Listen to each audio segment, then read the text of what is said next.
Welcome to English Practice and Podcasts. When you decide to immigrate to the United States, that big decision, the moment you arrive, it can really feel like you've crossed the finish line. But the sources we've been looking at, they tell a completely different story.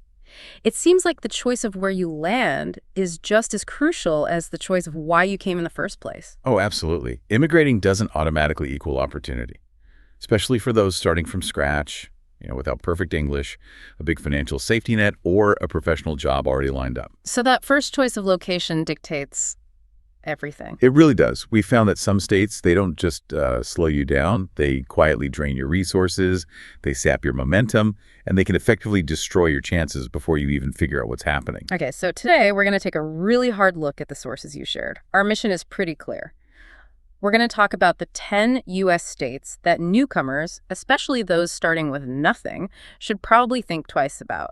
We need to analyze the specific economic, the structural, and the social factors that really hold people back in these places. This is basically essential knowledge delivered straight to you, the listener, because you might need this information right now to make what could be the biggest decision of your life. Right. Understanding where not to go is maybe the most critical first step you can take. And before we get into this reality check, let's just make a quick disclaimer. This comes right from the top of the source material. It's a really important one. This conversation is strictly about systems, economics, job markets, social realities. It is not about judging the people who live in these states or saying they're bad. Not at all. It's purely about identifying the structural barriers that can stack the deck against a newcomer. We're talking about data here, not judgment. Okay, so the sources, they all seem to point to what they call the single biggest mistake that immigrants make. It happens in those first few really overwhelming weeks. And it's an emotional mistake, isn't it? It's rooted in this survival instinct. Choosing a state based on one thing and one thing only, cheap rent. Ah, the classic trap of the low barrier. Exactly. When you arrive and you don't have much money, cheap rent looks incredibly attractive. It feels safe. It feels manageable. It's like, okay, I can handle this. It's immediate relief. It is, but the sources are really clear. That feeling of safety it's a mirage. You're trading that immediate affordability for long-term stagnation. Because there are no high-growth jobs, no supporting industries, and maybe most importantly, no community to help you out. Right. And here's the really dangerous part. The failure in a bad state, it's not this big immediate explosion. The problems don't just show up on day one. It's slow. It's very slow, which is so much more damaging. You move there, the rent is cheap, but that job you were hoping for never appears, or the wages just stay at minimum level. You lose time, you can't get back, you lose confidence, and you lose all that critical momentum you need to really start a new life. So avoiding that one mistake, the low rent trap, that's the fastest way to make a powerful decision right from the start. So let's start digging into the list. We've grouped the first 5 together. Let's call them the South and Appalachia cluster. Okay. And what do they all have in common? They share these deep historical economic problems and some pretty significant social barriers that are just tough for any outsider to navigate. And first on the list is Mississippi. Yes, Mississippi. It consistently ranks as one of the poorest states in the entire country.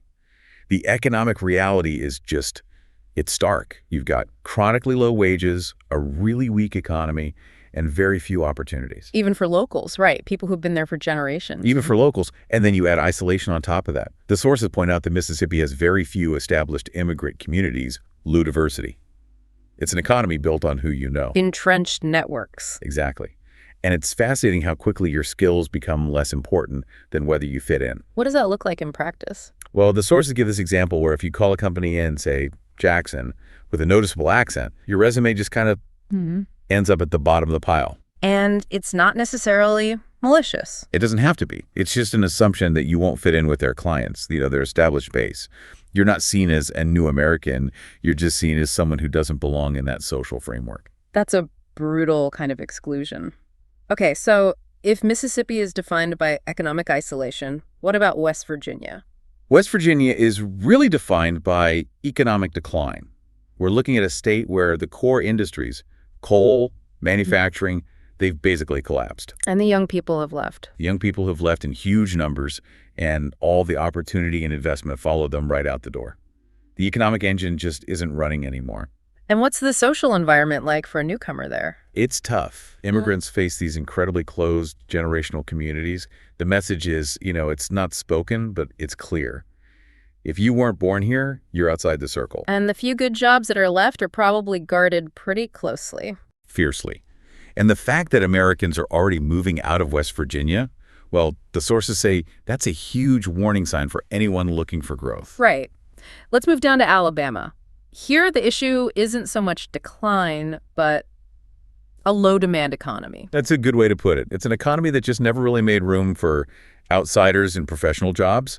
Low wages are the norm, so there's very little upward mobility. And not much demand for, say, educated immigrants in cities like Montgomery or Mobile. Exactly. And the sources point out a really specific frustration. Your foreign degrees, your professional experience from overseas, they rarely translate into a real career there. And what if your English isn't considered perfect? Then the career ceiling is extremely low. And this is where that idea of quiet discrimination comes in. How so? It's so insidious, like a glass ceiling you can't even see. It's not overt racism. It's you just stop getting promoted. You're always the temp hire, or you're stuck in manual labor. Your path just gets invisibly blocked by these assumptions about your culture, how you communicate. And you can't fight a barrier you can't even point to. That must be incredibly frustrating. It is. Which brings us to Arkansas, where the problem is almost worse, because it's not about being disliked. It's about being invisible. Invisible? The Arkansas isn't aggressive toward newcomers. The core problem is just a total lack of infrastructure. You're not being attacked. You're just not being supported at all. Okay, so walk me through that. If I land in Little Rock, what am I looking for that just isn't there? The basics. Few major employers, which is common, but critically, almost no organized immigrant networks. There's very little legal help for immigration issues, and this one's devastating. Almost no dedicated ESL classes for adults. And why is that last one, no adult ESL, so critical? Because without it, you're locked out of the main economy. You can't get certifications. You can't translate your professional skills. You're at a huge disadvantage trying to get a good apartment or a loan. The job hunt just becomes a dead end. So you don't feel attacked. You just feel like you don't even exist on the state's radar. Completely invisible. And then in this cluster, we have Louisiana, which just adds layers and layers of risk on top of everything else. Right. So it's all the economic challenges plus. Plus a volatile economy, high crime rates in key areas, and the constant threat of natural disasters, hurricanes, flooding. These aren't rare events. So the risk is exponential. How does that trap immigrants specifically? Well, newcomers often get stuck in low-wage jobs like in tourism, so they can't build up savings. Then a disaster hits and it just instantly erases everything you've worked for. And that can happen over and over again. Exactly. You can't get any financial momentum when the next storm is already brewing. The source material is very clear. Without a big financial cushion, Louisiana can trap you in this endless cycle of just trying to survive. Okay, let's switch gears and look at the next group, the Plains and Mountain Cluster. The challenges here feel really different from the Deep South. They are. This group is less about, that historical economic stagnation and more about extreme isolation, a punishing climate, and what you could call transactional economies. Entirely focused on resource extraction. Right. We can start with South Dakota. Its defining feature, from an immigrant's perspective, is that there's almost no established immigrant community whatsoever. It's an extremely homogeneous population. And the sources say this creates a kind of permanent social distance, which is its own unique burden. It's not about hate, but just constant otherness. That's the perfect word for it. It's not about violence. It's the exhaustion of always being the outsider.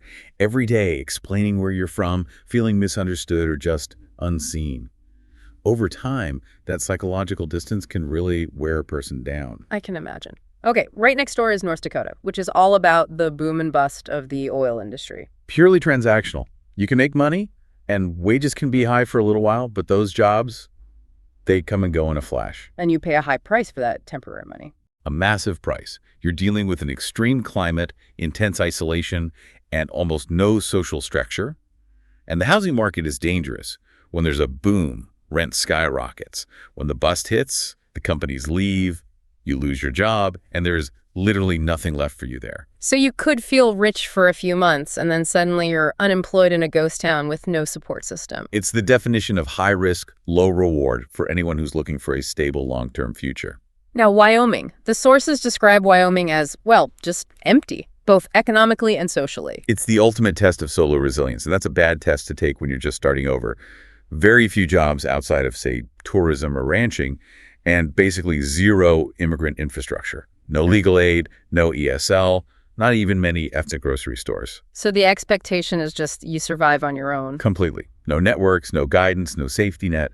The sources call it the ultimate isolation. It's one of the worst possible starts for a new immigrant. And we finished this group with Montana, which has that big, beautiful trap. It's stunningly beautiful. And the sources warn you the beauty is the trap.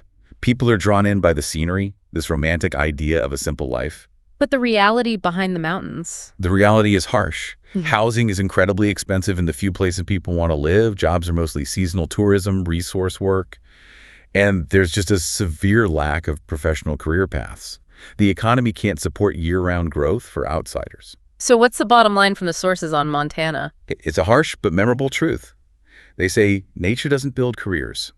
Okay, that brings us to number 10, Kentucky. This one stands alone a bit. The challenge is a little different, but still just as damaging. Yeah, Kentucky's specific problem is what we can call the low ceiling. Survival is definitely possible there, especially in cities like Lexington or Louisville. People can find work. But even if you work incredibly hard for years, real growth into higher professional roles, true upward mobility, it's just severely limited. So you're not starving, but you're constantly hitting this glass ceiling in your career and struggling with things like affordable housing for a family. That's the key distinction, yeah. In a state like Mississippi, you might not even get started. In Kentucky, you can survive for years, but the chance of actually thriving, buying a home, sending kids to college, becoming a manager, it's incredibly rare.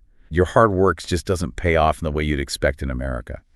Okay, let's unpack all this. We've looked at 10 states across a huge part of the country. If we just ignore the geography for a second, what are the common threads that tie all of these challenging states together for a newcomer?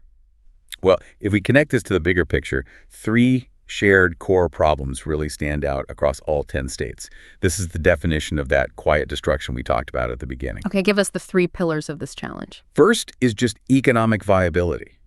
It's low wages and very few jobs, especially in professional fields where you could use your skills.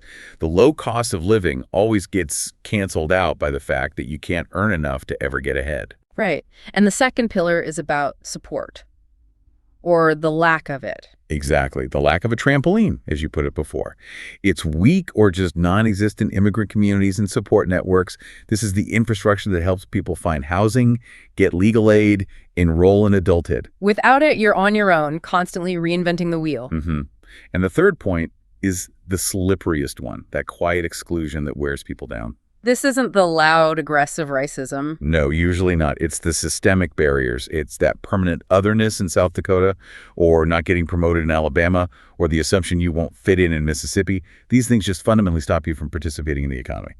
So wrapping this up, what does this all mean for you, the listener, who might be making this choice right now? It means that choosing the right state, it goes way beyond just what looks pretty or where the rent is cheap. It is fundamentally about survival. It's a strategic decision. And if you're an immigrant who doesn't have strong English or connections or a confirmed job offer waiting, then these 10 states, they represent these huge unnecessary obstacles that can, and often do, quietly destroy your start in America. This is really vital information. Pulling these hard truths out of the source material is so important. Just knowing where not to start can save you years of wasted effort. And that reality check, it brings up a provocative question for you to think about. If these structural barriers, housing, job ceilings, lack of networks, if these are the real problems, what specific policy changes would actually fix it? What would need to happen at a state or local level? Right. What would it take to shift the dynamic in these places from mere survival to actual sustained thriving for newcomers? That is a powerful question to think about. In our next analysis, we will be shifting gears and talking about the states where opportunity really does exist, where those barriers are lower, and where resources are actually in place to help newcomers succeed. So please subscribe, follow, and share this information, because this program doesn't sell dreams. It explains reality.